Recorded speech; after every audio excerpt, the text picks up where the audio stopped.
Sì, assolutamente, loro prediligono assolutamente foreste anche abbastanza chiuse in libica, perché è molto più timido. Il Silvestris, quello europeo, gradisce anche spazi molto ampi per poter correre e vedere più arvicole nei prati, diciamo. Ecco, loro fanno gli agguati in questo senso anche in questi posti, mentre il nostro diciamo che vive spesso sugli alberi ovviamente e quindi può catturare uccelli, può catturare uova, può catturare una serie di prede utili al suo fabbisogno, insomma. Anche se devo dire, è un animale tranquillissimo come i gatti domestici, questo ce l'hanno anche loro, sono molto schivi. Nella foto che mi è capitato di fare aveva questa postura abbastanza, come dire, selvatica. C'hanno questo... È stato veramente un caso perché stavamo passando con la macchina, ho visto quest'ombra che attraversava la strada bianca ovviamente, perché un altro problema degli areali di questi animali molto sensibili è l'interruzione degli ambienti tramite strade, specialmente asfaltate. Non gradiscono questi animali come tanti altri mettere il piede sull'asfalto.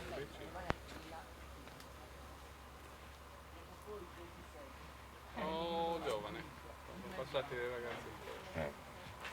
Sì, quindi dicevo che prendi le strade. Sì, le strade interrompono quelli che sono poi le continuità ambientali e quindi riducono ancora di più lo spazio vitale e gli areali di questi animali, ma non solo di questi, anche di altri. Per cui le strade asfaltate sono davvero un danno. Giusto per fare un esempio, il Sarrabus settentrionale ha avuto l'estinzione dei cervi grazie al fatto che l'Orientale Sardo era stata costruita, quindi ha ristretto anche l'areale in questo senso, mentre dall'altra parte sono fortunatamente sopravvissuti. Abbiamo qualche altra foto se vuoi.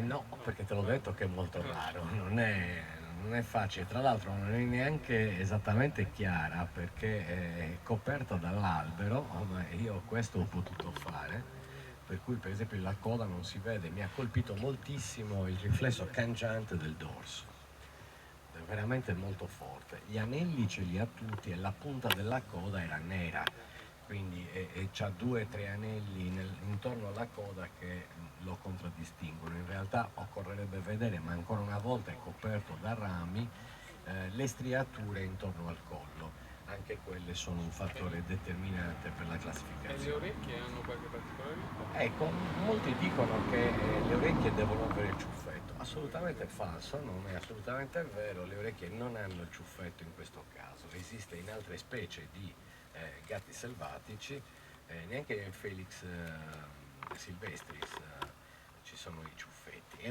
un gatto molto più grosso, può raggiungere anche i 15-18 kg, mentre il nostro può raggiungere gli 8-10 kg.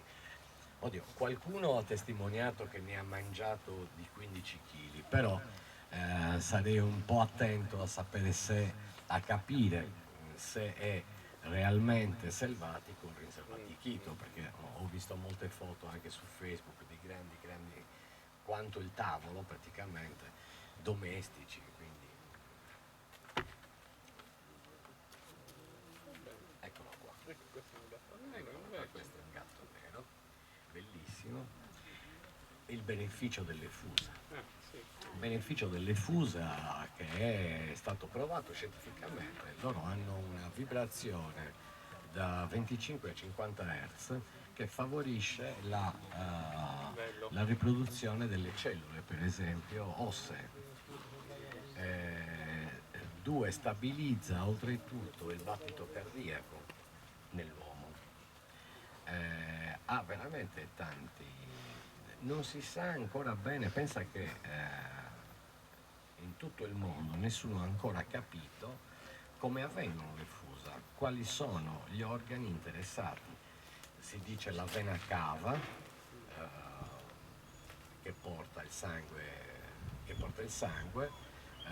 oppure una questione proprio della gola, il che non fa capire che ancora tante cose devono essere davvero scoperte e studiate per questo animale. Oltretutto, se suonassero le launetas sarebbero bravissimi, perché loro fanno le fusa sia in ispirazione che in espirazione, e quindi hanno sempre il fiato, contrariamente ai grandi felini come il leone, che invece ce l'hanno solo in espirazione. Perché le fusa? Qualche studioso ha ipotizzato il fatto che proprio questa bassa frequenza delle fusa che adottano i gatti, si dice quando sono contenti, ma lo fanno anche quando hanno paura, ma lo fanno anche i leoni quando azzannano la preda per calmare la preda. Quindi queste vibrazioni dovute al ruggito, diciamo, ma sono fusa fondamentalmente, servirebbero a questo scopo, a calmare la preda. E in questo modo calmano noi col loro contatto. E ovviamente anche i gatti selvatici fanno le fuse. E questo non lo so perché nessuno l'ha preso ancora in braccio. Quando qualcuno l'ha avvicinato ha sempre soffiato. Un altro mistero del gatto, il soffio. Qualche studioso ha ipotizzato il fatto che i gatti abbiano avuto in passato tantissimi rapporti, specialmente il gatto selvatico ovviamente, con i serpenti. E ci sono i serpenti che soffiano prima dell'attacco. È verosimile che sia un comportamento simile, coppiato tra virgolette o appreso dal gatto, o potrebbe essere anche il contrario, ma credo di no, perché i rettili sono più antichi certamente di questi stanchi gatti che hanno faticato tutto il giorno, non fanno niente, bellissimi. Voglio rinascere gatto, si dice. Poi si dice che si muore per il gatto, no? La gatta morta, 7 vite, eccetera, eccetera. Fanno un sesso tra l'altro violentissimo, quasi da morire. In realtà, se ci pensiamo bene, quando è comparso il sesso è comparsa la morte. Prima del sesso non c'era la morte, perché le cellule si riproducevano ed erano infinite, ed erano clonate, ed erano immortali. Una volta che è comparso l'uomo, il maschio e la femmina, e sono state delegate ad altre cellule il fatto riproduttivo, è nata la morte, la fine della vita.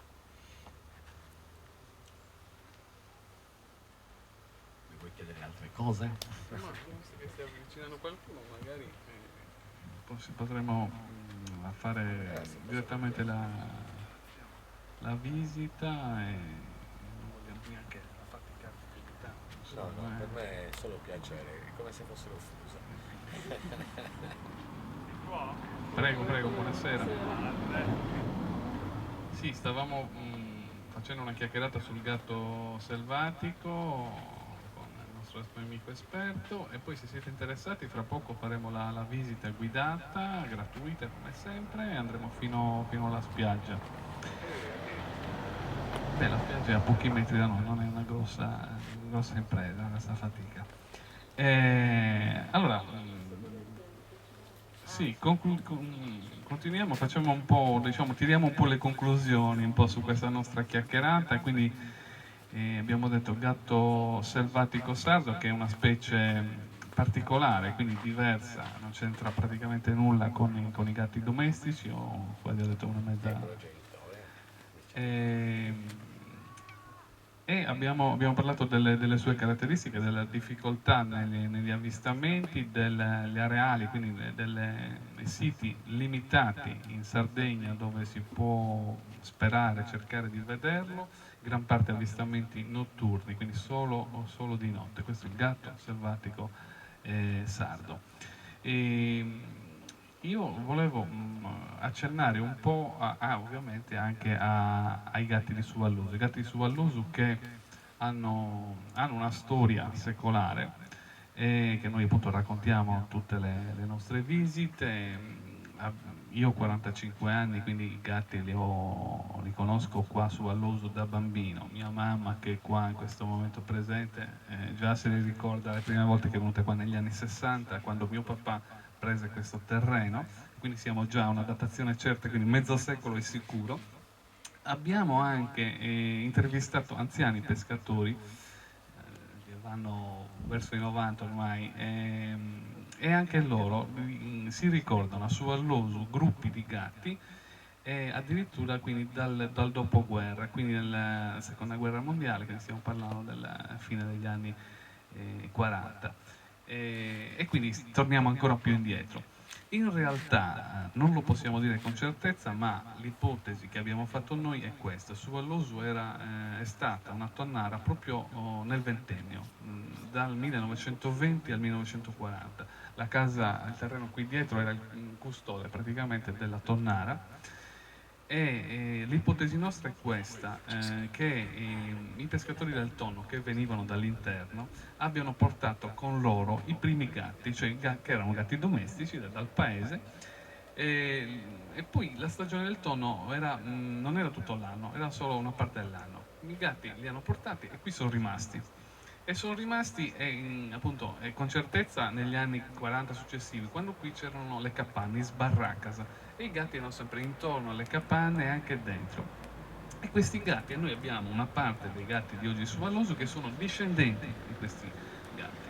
Poi ovviamente noi anche in realtà analoghe siamo colpite da quello schifo di fenomeno che si chiama abbandono, cioè di proprietari che non sterilizzano i loro gatti e ovviamente pensano bene di buttarli a destra manca davanti a casa o di portarli a Suvalloso o da altre colonie. Noi ovviamente li denunciamo, in 4 episodi li abbiamo beccati, il numero di targa, e fatti punire, quindi processati, magari la nostra giustizia è lenta, ci mette del tempo, però alla fine bella multa di 3.000 euro per un abbandono di gatto è arrivata a casa, ed è giusto così, insomma, non esiste che uno in maniera non sia responsabile delle sue azioni e venga qua, metta dentro una busta dei gattini o in un cassonetto senza chiedere, li butti qui davanti e poi scappi, qui davanti ovunque.